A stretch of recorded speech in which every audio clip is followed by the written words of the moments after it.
to Nebraska High School Classics. I'm Larry Putney. In this episode, we're rolling into the world of high school bowling, spotlighting a team that has defined excellence on the lanes. It's the 2023 Class B state title match where Wayne High School, the girls bowling team, faced off against Hastings. The Blue Devils already had won back-to-back state titles, and they came into this competition as the clear favorites. But the road to their third consecutive championship was not easy. It was an electrifying match that saw tension at peak moments and a sudden death roll-off.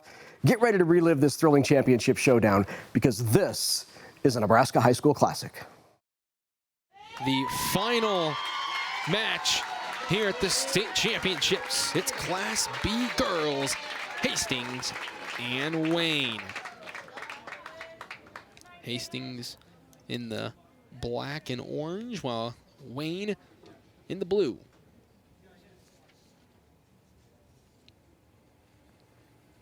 We get Riley Hashke here to begin. And Hashke knocks down 7 there. A few pins in the middle. And for Hastings, it is number 34, Kaylin Schaefer here. Here's Kaylin's toss. Tough split there, gets 6. Hashke, the senior here. And she gets the spare and shows the emotion afterwards. And Wayne begins with the spare. We'll see if Hastings can match that here with Schaefer.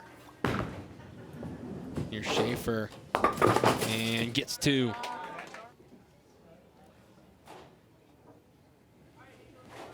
So now here's Wayne's second toss, and that's number 10, Jocelyn Johnson. Gets 9 there with the back left corner, awaiting. And for Hastings, here's Angel Meyer in the 2 spot.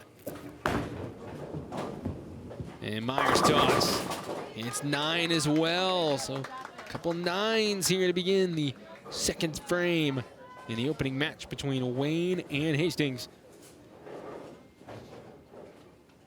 One more chance for Jocelyn Johnson here. The sophomore gets the spare. Back-to-back spares to begin for the Wayne Blue Devils. Looking to sweep up the Class B competition with a win here today. One more time for Meyer. And she hits that as well. Lindsay Neiman here. The sophomore.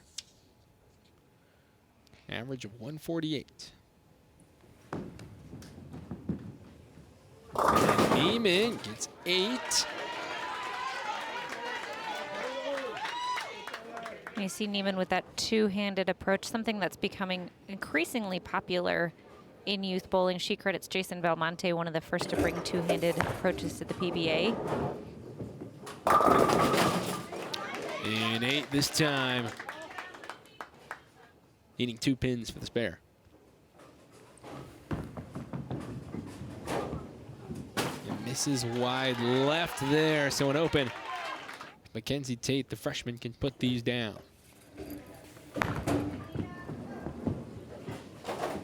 And she gets 1 there to the left. Nina Hammer, the junior, number 0. An average of 155. And gets 9 there, misses. Pin 9. And for Hastings, a strike. You saw 2 different shots there. Nina's crossed over to the left, called a Brooklyn when you're a right-handed bowler and it heads to the left side of the head pin. She hit the 1-2 and almost was able to get a strike out of it. But over there for Hastings, the right-handed bowler hit the 1-3, which is the pocket for a right-handed bowler. Here's Nina Hammer. Can't hit that 1 pin, so another open for Wayne.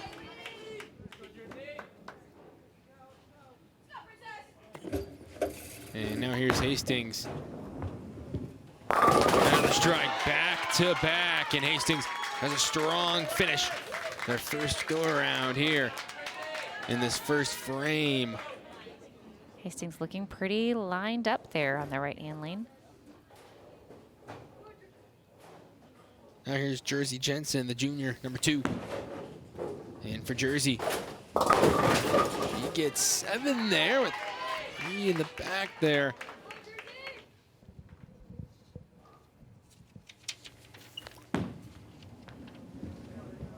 And Jensen just gets 1 there on the right. Back-to-back strikes for the Tigers. Here's Riley Hashke one more time for Hastings. Hashke strike, make it back-to-back. 3 consecutive strikes for the Tigers. Wayne started off clean. 2 spares to start the game, but 3 opens now that they're working on, needing to get something started here in the back half of the game. Here's Riley Hashke.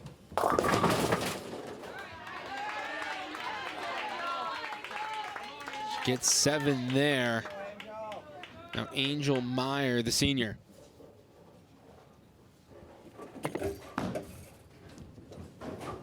And Meyer getting 9. For Riley Hashke here in this 6th frame for Wayne. 94-62, Hastings ahead here in the first game. Hashke gets 2. I think Angel Meyer here is working on a 2-pin. 2-pin here for Meyer. Got it. So a spare. Jocelyn Johnson, the sophomore, number 10. And Johnson gets 9 there. Nearing a strike, but looking for the spare now.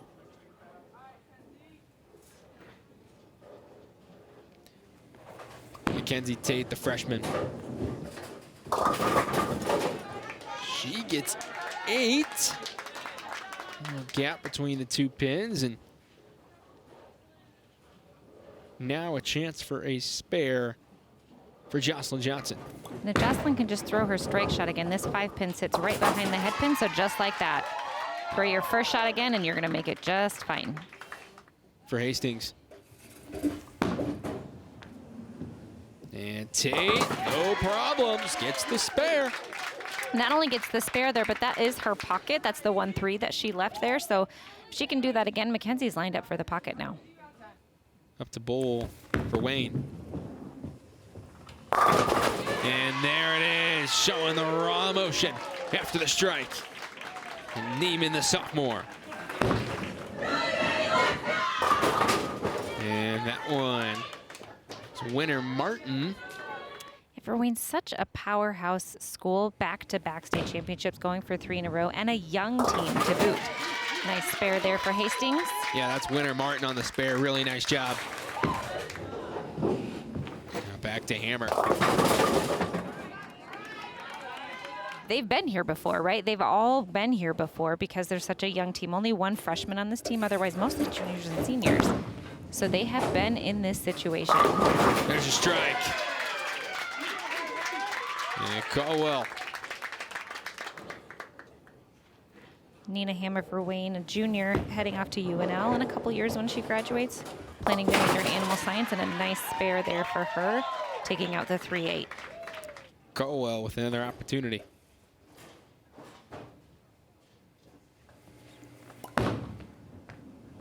And Caldwell to the right, but still does it well. It's about 8 there.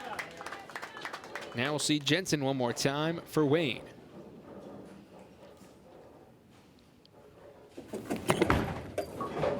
Jersey Jensen finding though, gets 9. Nice Back roll right corner there. on the 10. Yeah, nice roll that she got there on that shot. She's lined up for the pocket. She just needs to find a way to get that 10 pin out, but not much to change for her. Missing wide right there. And the best Wayne can do now is 150. So Hastings takes game 1. Here's Jensen. Got it.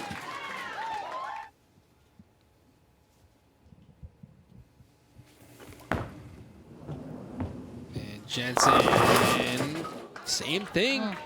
At 9 pins, but misses the 10. So 187-149, Hastings over Wayne in game number 1. More to come here on Nebraska Public Media. Hi, I'm Tom Osborne, co-founder of the Teammates Mentoring Program. And I'm Des Moines Adams, CEO of Teammates Mentor. We are recruiting Teammates mentors and need caring adults to be in the lives of our students. Please join our team. Hastings wins that first game, 187-149. And Carla, Wayne been kind of cruising through. No shutouts here. So 2021, Wayne wins the championship 3-0. 2022, Wayne wins the championship 3-0. So a different path for them this year if they're planning on going back to back to back. And a great start for Hastings. That was a beautiful strike. And we go back to number 8, Riley Hashke, the lead off for Wayne. You know, one of the things that several of these Wayne girls talked about was they spent some time before the season on a team bonding trip up to Sioux City. Sounds like it was an overnight trip where they went to a trampoline park, went out to dinner, did some shopping, but just did a lot of team bonding, which now in this situation where they've been to the championship, this is their 3rd year in a row here, but perhaps taking a different path to the title if that's what's going to happen. That team bonding that they started way up in Sioux City and have carried with them throughout the season is going to be something that's really going to come in clutch in this situation for them. There's Hashke getting the spare. She hits the back right 10-pin. Same story here for Hastings. And Angel Meyer, number 18, the senior. And misses right there with the gutter. Jocelyn Johnson, the sophomore, steps in.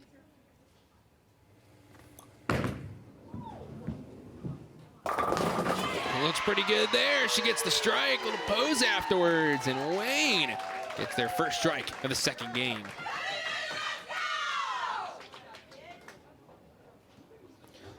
Mackenzie Tate, 3rd one up for the Tigers. And gets a few there, a couple fall late, and she ends up with 6 down after her first throw. And Neiman, the sophomore, really focused on keeping a cool head during the match because she acknowledges it's not just you, that your score helps her. It's a great shot for her. It affects your whole team. And Neiman's off to a great start. Gets another strike there. Back-to-back strikes for the Blue Devils. Here's Mackenzie Tate. And Tate gets 1 in the back. 35-20, but throwing a couple strikes for the Blue Devils. And here's Nina Hammer, 4th frame. Might get there. Make it 3 strikes in a row for the Blue Devils. Nina Hammer adding on. Back to back to back for Wayne. So Wayne is lined up. And 9 this time for Winter Martin, the senior. And she's the anchor. And she's left a weak 10 on her last 2 shots. She's lined up, but can't seem to keep that 10 pin out, and there it is of 1 more time for her. Yeah, that's interesting. Doesn't get the 10 to fall. And while we say that, Winter Martin gets the spare for Hastings. And you know, as a player, Jersey, this is a frustrating situation. You're lined up, you're in the pocket, you've got a lot of pin action, and that 10 pin just won't kick out. She takes it out of the gutter there. That's not going to count as a spare for her. But it's a frustrating place to be in because there's not much of a move that needs to happen. And in fact, maybe you don't even move your feet and the ball. Maybe you need to increase your ball speed, or maybe it's a ball change that needs to happen. So 7 here for Colwell. Basically halfway through here. Here's Colwell one more time with 3 to go. And she gets 2. Back to Riley Hashke here for Wayne. Hashke, not only a strong bowler, but also a wonderful golfer. She has fielded offers from Peru stating. So that's 8 for Hashke. And now we see Schaefer back up for Hastings. And Schaefer gets it. She gets the strike. Looking really strong here in this second game. Here's Hashke one more time. And Hashke missing wide left, so an open for Wayne.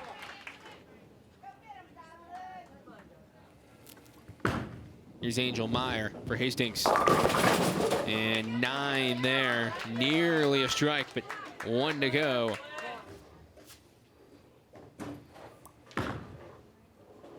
And Johnson got it, gets the strike. Clean so far for Jocelyn. That's 2 strikes, 2 spares for her. 4 strikes, 7 frames here in the second game for Wayne. And here again, this time a spare. She's got a powerful shot with that 2-handed approach that she's got. Lindsay Neiman one more time for the Blue Devils. And gets 9. Here's Tate.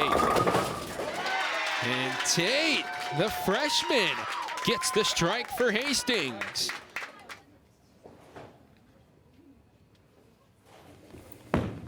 Here's Neiman. And misses too far to the right. So an open there, back-to-back opens off 9s. And that one falls, so we got 8.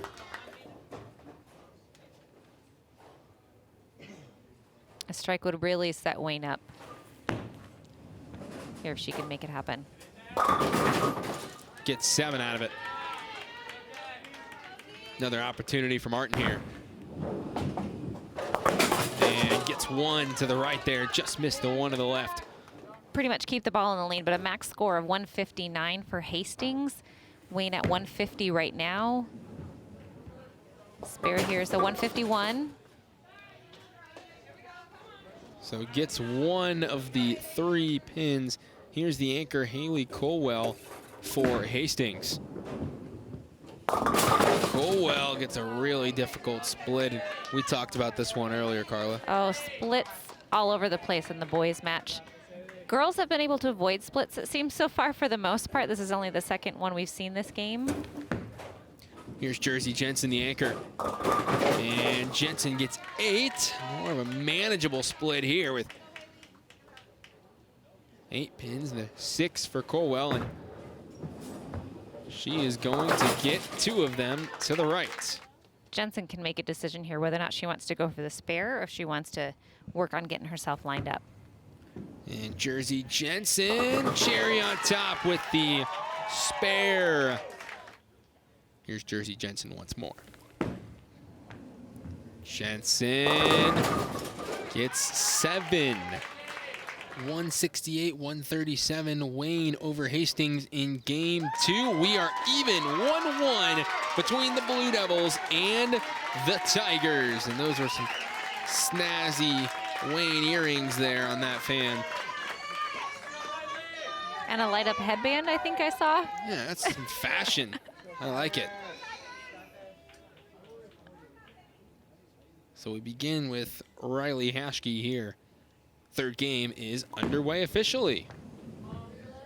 And Hashke starts with an exclamation point. A strike. And the chants begin for the Wayne team as they start on top here. And now we see Schaefer. Schaefer gets 7 there, misses 3 to the right. And the 2 spot in the lineup for Wayne.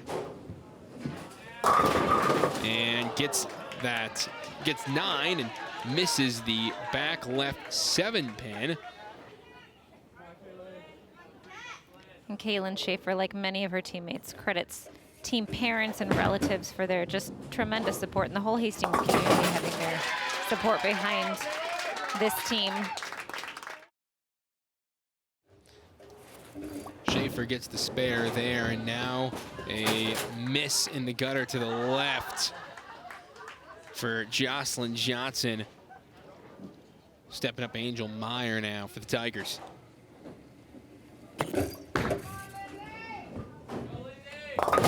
And Meyer gets 9, missing just 1. Lindsay Neiman, number 22 now for Wayne. Here's her first toss. And Neiman throws back in, gets 9. Looking for the spare. She has it. Right down the drain.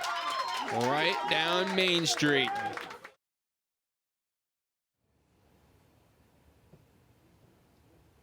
There's the toss from Neiman. Yep, got it. They exchange spares. Had a pretty solid second game. See what she can do in the third game. And gets down. Like grateful to get that last pin to drop. Much more makeable than what it could have been. Here's Nina Hammer.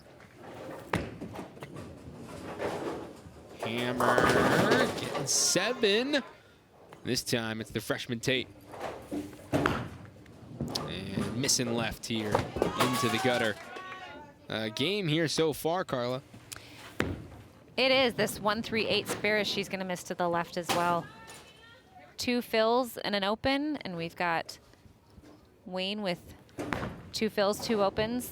Find a way to start getting cleaner. If we can't strike, we got to have spares. And it's Jersey Jensen here, the anchor for Wayne. Another And weak 10. here in this match so far, another spare opportunity for her, but before that, winner Martin gets 1 on the right. And Jensen got it. Knocks down the 10 pin for the spare. Fresh set of pins for Hastings. She's the anchor. And Colwell is in high, misses 2 there, and Towards the left earlier and just never had a chance to get to the pocket.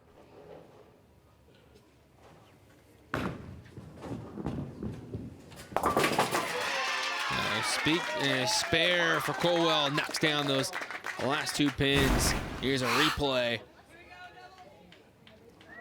It's a nice spare here, and that's Jersey Jensen. A little dance they do with their arms to celebrate.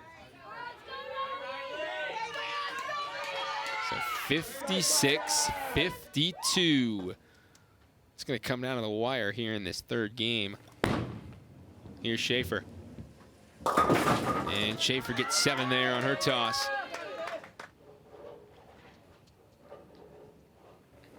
Here's Haskey. Finds out pocket and gets 9 again. Grateful to get that last little drop. Yeah, strike would have taken the lead, but 9 ties it up. So this is a big throw for Schaefer's got 3 here. Pretty compact down there. No problem. Gets the spare, big time.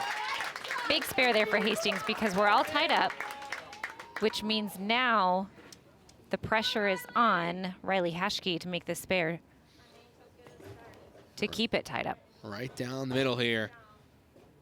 Keep this thing even Steven. She can hit this. And she does. She gets it to go. So Wayne down by 2. 73-71 through 6 frames of game 3. It's all tied up 1-1. And now 7. And Jocelyn Johnson here for Wayne. And sneaks in for the strike. Huge strike. Here in the 7th frame. One more opportunity for Angel Meyer. Misses wide left and open. Here's Neiman. Gets 9. So 9 for Neiman. We'll see what the freshman Tate can do here for Hastings. 97-91 Tigers, but don't forget Wayne had a strike there in the 7th frame. Here's Tate. And gets 9 as well. With that skid heading into the pins, there's not quite the pin action that you get if the ball is rolling into the pocket. And a miss there for Lindsay Neiman, leaves an open frame for Wayne, but Tate so far has been making it work. And misses right there. Nina Hammer, the junior. Average of 156. And Nina split. Difficult. Now for Winter Martin. And she gets 6 of her own. But Hastings has to make their spare as well. One more opportunity here. Oh, she almost had it. Nearly gets it, but just not enough. 9 for Hammer. And now a big spare. That's Winter Martin, the senior. Number 2, Jersey Jensen now for Wayne. And Jersey got it. 7-pin falls at the last second for the strike for Jersey Jensen, the anchor. Haley Caldwell now, Hastings. She says, I can do it too. She gets a strike as well. We are in the anchors for a reason, Carla. Absolutely. So we've got 128 Wayne, 126 Hastings. Both teams working on a strike right now. So Wayne up by 2, but needing to strike to hold on to that. And we left the door open for Hastings. Jensen just gets 6 there.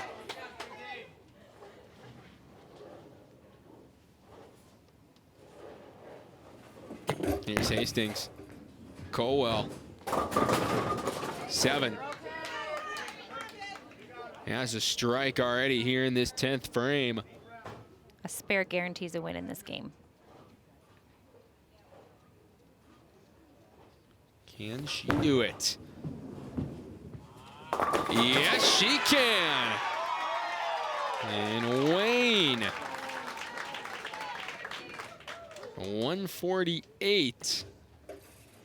Here's Colwell. And gets 2 of the 3 on the left side there.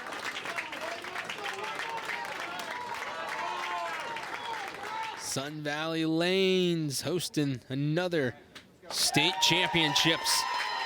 And Hastings falls to Wayne in a nail-biting finish. The Blue Devils have the advantage now heading into the 4th game.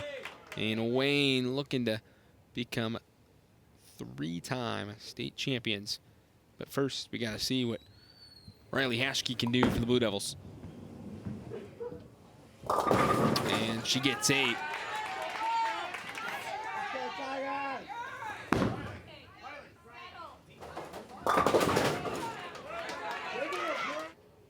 Hashke's had a strong first frame every game. Spare, strike, strike. Just a few moments ago.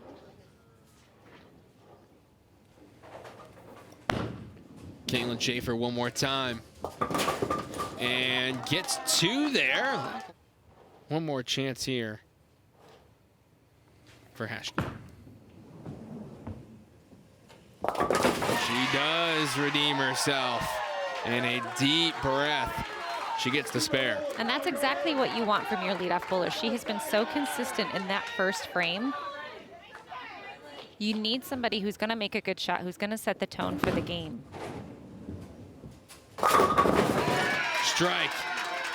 Angel Meyer for Hastings. Nice ball roll for Angel Meyer there. Jocelyn Johnson now for Wayne. And gets 9 there, missing 1 back left corner. That's a week 7 there for her, which is very similar to what has been happening for Jersey Jensen with that week 10. Mackenzie Tate, the freshman for Hastings. And just gets a few down the line on that right side, just 3 pins.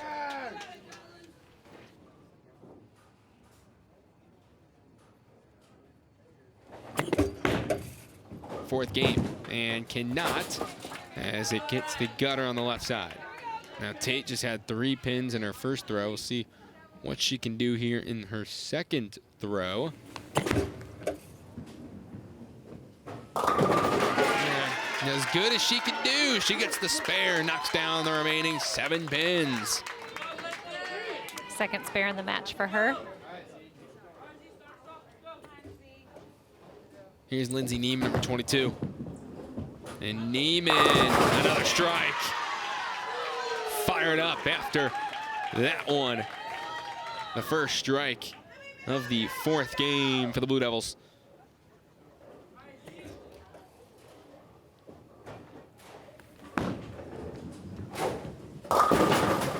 One more time here, winner Martin getting 9 on her first throw.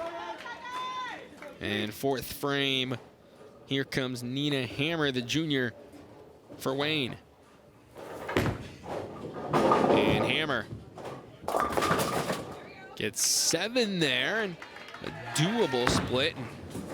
Now Martin gets that one, spare for Hastings. And nobody's really running away with this game at this point. Both teams fighting for, Wayne's fighting to win it, Hastings fighting to stay alive. There it is. Nina Hammer gets a spare, the second Wayne spare here in the fourth game. And that makes us tied up. Colwell, 7 this time for the anchor.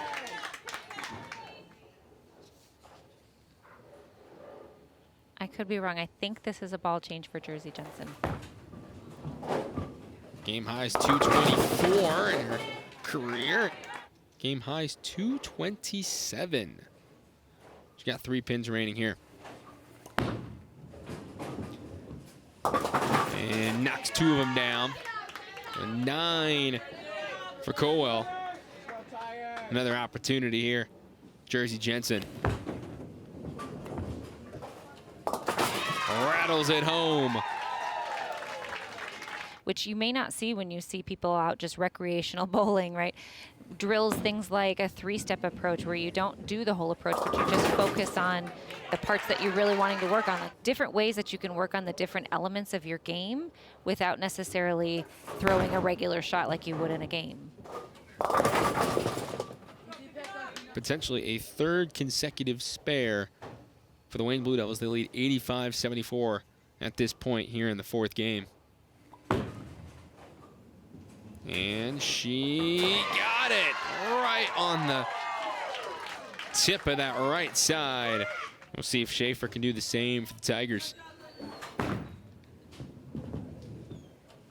She can.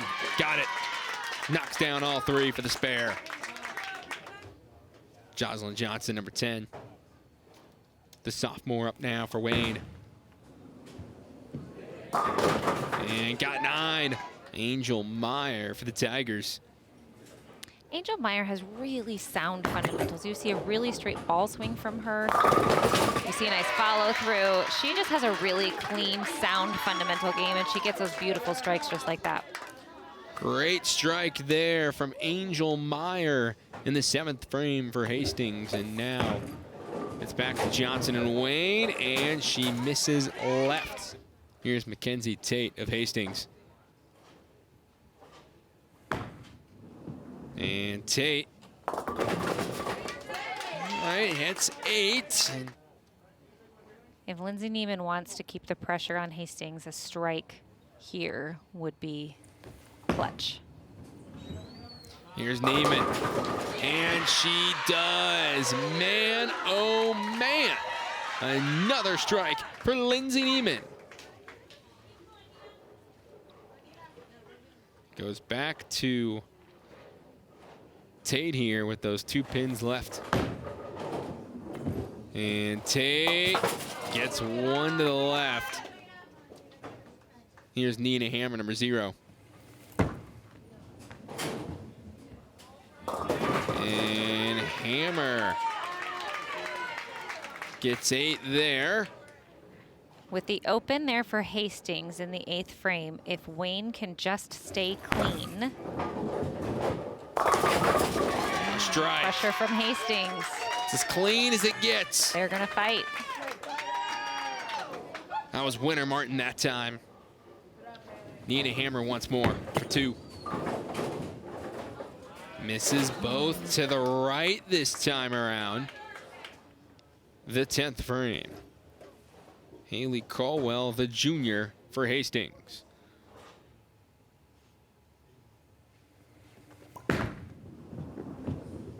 Ball comes in high, gets 9 for the anchor. Jersey Jensen now.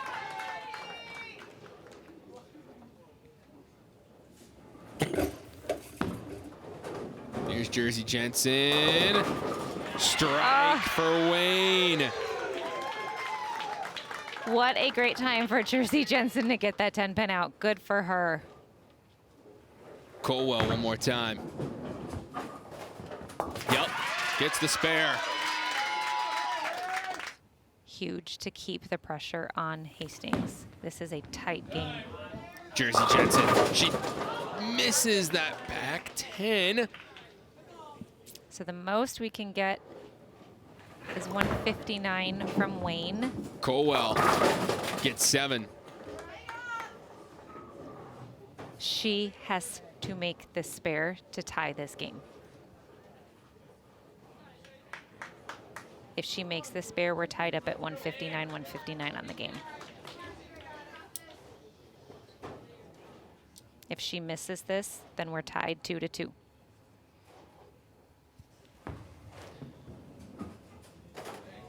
Got it. Game 4 stays alive. 159.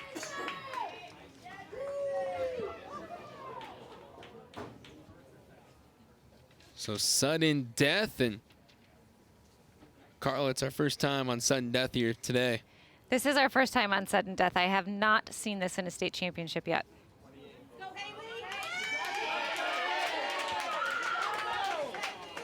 All right, so Hastings going to take the first shot here. And we'll see Haley Colwell, number 41. So we're going to see the anchors out here. High ball, sudden death.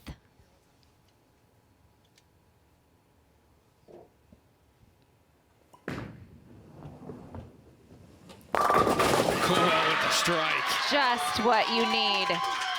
Now all the pressure on Jersey Jensen and Wayne.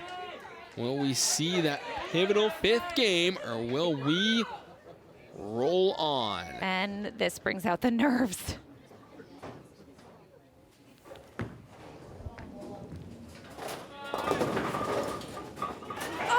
Wow! It falls at the last second.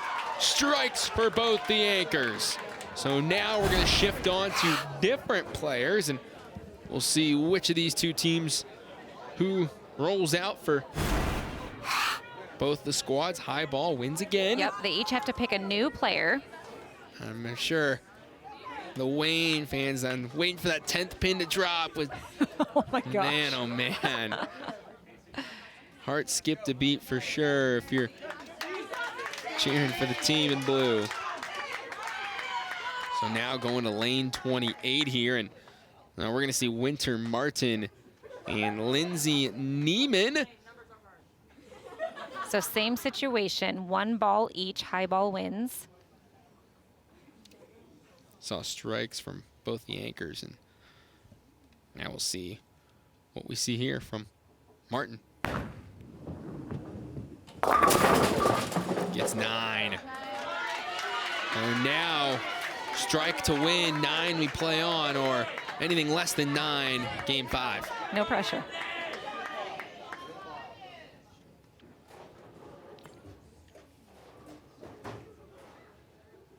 Neiman has been terrific here in this state championship match.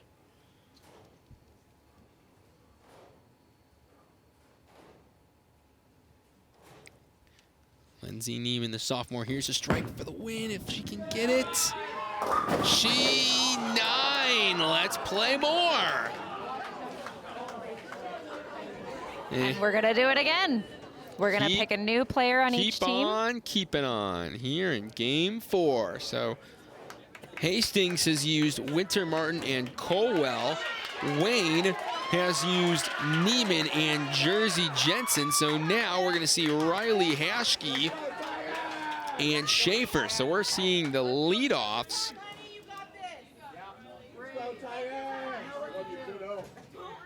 Hey.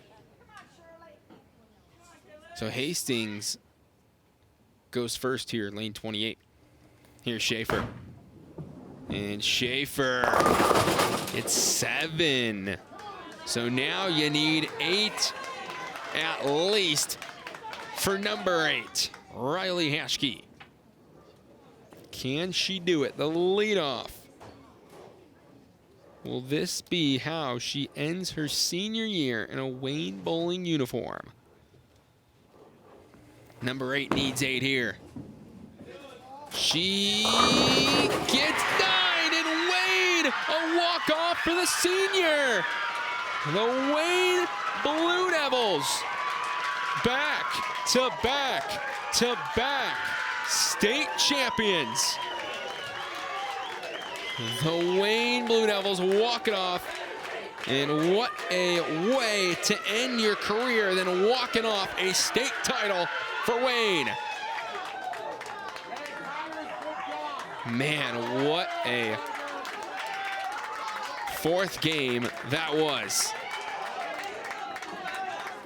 That was awesome. That was awesome. It doesn't get much more exciting than that. Wow, what a finish. Joined now by the proprietor of Sun Valley Lanes, John Lucido. Talk about, I think the casual fan maybe doesn't realize how intense those moments can be in bowling and performing under pressure in that moment. Yeah, there's nothing like, having a state championship riding on your shoulders, right? I mean, Yeah. You go into the state tournament thinking, man, we'd really like to win this. Yeah. And to be in the situation of, maybe having to decide it yourself, that's got to be some pressure. Can you see it? Can you see it in the eyes of the bowler? I know you're right down there in the lanes. Can you see it in their faces? Oh, yeah. Yeah. Yeah, you can see the jitters. I mean, you might not see it completely come through on TV, but, when you're standing that close and the breaths and everything, I mean, yeah, they know what's going on. I've seen pant legs shake a little bit before when they're on the, it's intense. Elbows. That's right, yeah. Let's talk about Wayne, because boy, have they created it. I mean, this is a small, typically Class C school competing in the Class B level, and they're just doing something right up there because they have created a dynasty. Yeah, dynasty is definitely the right word for sure. I mean, it's pretty impressive to think a school, Class C can be so strong and have such great players and do it year after year after year. I mean, it's absolutely amazing. Yeah. Some of the stuff that they're doing up there. So it's a tribute to them and whatever they're doing in their youth program to develop this, because they've been strong all the time. One of the things I've noticed too is that they maybe have a disproportionate number of two-handed bowlers, which I think helps them advance and get better faster. Yeah, it is the future. Yeah. The two-handed wave is coming, actually has been coming, and Right. we're seeing it more and more and more in the youth today. That's just what they're doing. And when you can do that, you get more power. I mean, we know the results. I mean, it's obvious. Speaking of the wave, right? I mean, this was an effort for you for almost 20 years, trying to get this sanctioned as a Nebraska School Activities Association sport. Talk about that effort and what you have seen in the growth of bowling since then. It was a long road for sure, obviously, but well worth the effort. I mean, sooner or later, we knew we would get there, but it was just a matter of taking time. So it's a great thing to see, all these kids, years and, literally decades of doing this, to watch these kids, come now and say, yeah, I did that 10 years ago, and it's great to see it on TV, all those things that are associated with it. So it was well worth the effort for sure. Yeah. And I'm glad we persevered and got it done. Talk about the growth, the growth of this sport, because you've had to see some growth since becoming an NSAA sanctioned. Yeah, I mean, and it's nationwide too, right? Yeah. I mean, it's what we're kind of seeing, that more and more youth are participating. Bowling is great for that one aspect that you size, shape. It doesn't really matter per se. It's all kind of hand-eye coordination. So if you can do that, you can be successful, and that fits that niche of different ranges of students that can do it and can do it very well. Yeah, and I think the thing that we always talked about when it was becoming sanctioned is this really serves a segment of our population that maybe doesn't participate in other, for the reasons you mentioned. They're not big enough, maybe not tall enough. I mean, anyone can bowl, and it really serves a portion of those athletes who don't do anything else in school. Yeah, absolutely. It was always, for any given year, between 85 and 90% of the athletes that were participating weren't participating in other sports. So we definitely hit a target that wasn't being met. And it's great to see the success of these students and all the things that go with it, right? When you compete on a team, it becomes a different world for you as a student in high school. So it's great that it has all those other benefits as well. You're a former collegiate bowler. You bowled at the University of Nebraska for the legend, Bill Straub. Talk about the impact maybe that the success of the women's team on the national level has had here in Nebraska and with some of our youth growing up in the bowling alley. I mean, nationwide, everybody knows Nebraska is a powerhouse, right? I mean, it's a little known thing outside of the bowling world. Somewhat, but anywhere you go and any of these youth events. I just came back from Junior Gold, to see all these kids that are talking about possibly going to Nebraska because people know Nebraska. That's the school you want to be at. So the fact that they are so strong has given some aspirational goals for some of these youth that are growing up to be able to consider hey, I want to bowl for the Big Red, and who wouldn't? Absolutely. Final question.